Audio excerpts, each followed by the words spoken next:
వైసీపీకి తెలుగుదేశానికి తేడా ఏంటంటే, వైసీపీ ప్రతిపక్షంలో అధికార పక్షంలో ఉన్నప్పుడు తెలుగుదేశం నిర్మోహమాటంగా ఒక అభాండం వేసేస్తది. ఒక ఆరోపణ చేసేస్తది. దాని చుట్టూ మిగతా అటు పవన్ కళ్యాణ్ మాట్లాడతాడా? లేకపోతే ఆళ్ళ పత్రికలు రాస్తాయి. లిక్కర్ ఎక్కడన్నా దొరికిందంటే జగన్ లిక్కర్ సూత్రధారి.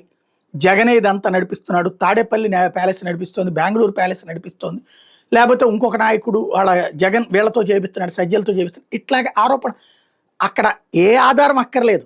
మొహమాటం లేకుండా ప్రతిదానికి జగన్కి అంటగడతాడు.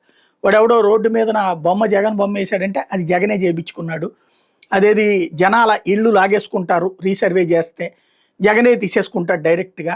అట్లాగే ఏం జరిగినా జగనే జగనే జగనే అన్నటువంటి ఆరోపణే చేసుకొచ్చేస్తారు. అదే వైసీపీకి కానీ జగన్కి కానీ నిన్న జగన్ ఇచ్చాడు స్టేట్మెంటు కల్తీ లిక్కర్ మీద. ఏమన్నాడు? మీ పార్టీ నేతలు అన్నట్టుగా నీకెంత ముట్టింది, నువ్వెంత తిన్నావనలా, లేకపోతే నువ్వే నడిపిస్తున్నావు ఇదంతా అనలేదు. చంద్రబాబు నీదే భారం అంటున్నాడు తప్పించి చంద్రబాబు నువ్వే ఈ డబ్బులన్నీ తింటున్నావు అని చెప్పట్లేదు.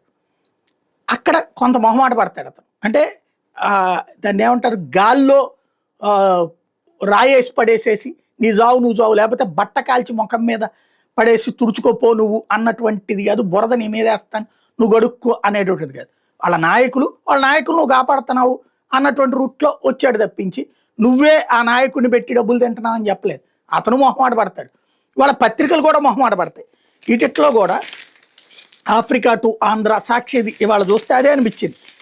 నకిలీ మద్యం ప్లాంట్ వ్యవహారాలు విస్తుపోయే వాస్తవాలు, తంబళపల్లి టీడీపీ ఇన్ఛార్జ్ జయచంద్రారెడ్డి కీలక నేత అండ, ఇట్లాంటివి రాసుకొచ్చారు కానీ డైరెక్టర్ అయ్యారు. అట్లాగే ఇప్పుడు నేను కురుపం దగ్గర ఈ స్కూల్ది అదే జగన్ ఉంటే కనుక జగన్ ఎంత తిన్నావు నువ్వు, దానికి సంబంధించి ఎంత తిన్నావు, దీనికి సంబంధించి ఎంత తిన్నావు అని రాస్తారు. ఏది అక్కడేంటి ఆర్ఓ ప్లాంట్ అమలుగా అది ఇప్పుడు మెయింటెనెన్స్ చేయలేదు కాబట్టి నువ్వు ఎంత తిన్నావని రాసేవాడు. ఇప్పుడు తెలుగుదేశం గవర్నమెంట్ ఉంది కాబట్టి ఈనాడు జ్యోతినేమో అందులో లోపలగా అధికారుల ఫెయిల్యూర్ అంటారు, లేకపోతే ఆ టీచర్ ఫెయిల్యూర్ అంటారు.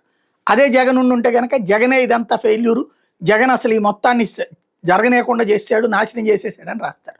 ఈవెన్ చంద్రబాబు గారు అయినా లోకేష్ అయినా అదే స్టేట్మెంట్ ఇస్తారు, జగనే దీనికి బాధ్యత అని. ఇక్కడ ఆ స్కూళ్ళ దానికి సంబంధించి రాసినటువంటి వార్తలు కూడా మన్యంలో వర్ణ మృదంగానికి సంబంధించి కురుపాం ఆశ్రమ పాఠశాలలో వారంలోనే 2 బాలికలు మృతి, ఇదంతా ఇందులో కూడా పరిపాలన సిగ్గుచేటు అంటే విమర్శించారు. కానీ నువ్వే డబ్బులు తినేసావు, నీ వల్లనే ఇదంతా జరిగిందంట.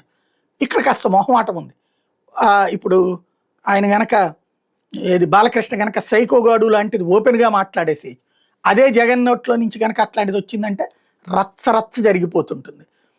ఏదైనా సరే మనకు కావలసినటువంటి వాళ్ళదైతే ఒక మాట ఉంటుంది, మనకి నచ్చని వాళ్ళదైతే కనుక చిన్నదాన్ని కూడా మైక్రోస్కోప్ వేసి చూపెట్టడం అన్నటువంటిది జరుగుతుంది అనడానికి సాక్ష్యం ఈ 2 మేజర్ ఇన్సిడెంట్స్ వార్తల్ని ఈనాడు జ్యోతి డౌన్ ప్లే చేసి లోపల పేజీల్లో పడేస్తే సాక్షి ఫ్రంట్ పేజీ పెట్టుకున్నటువంటి పరిస్థితి ఉంటుంది.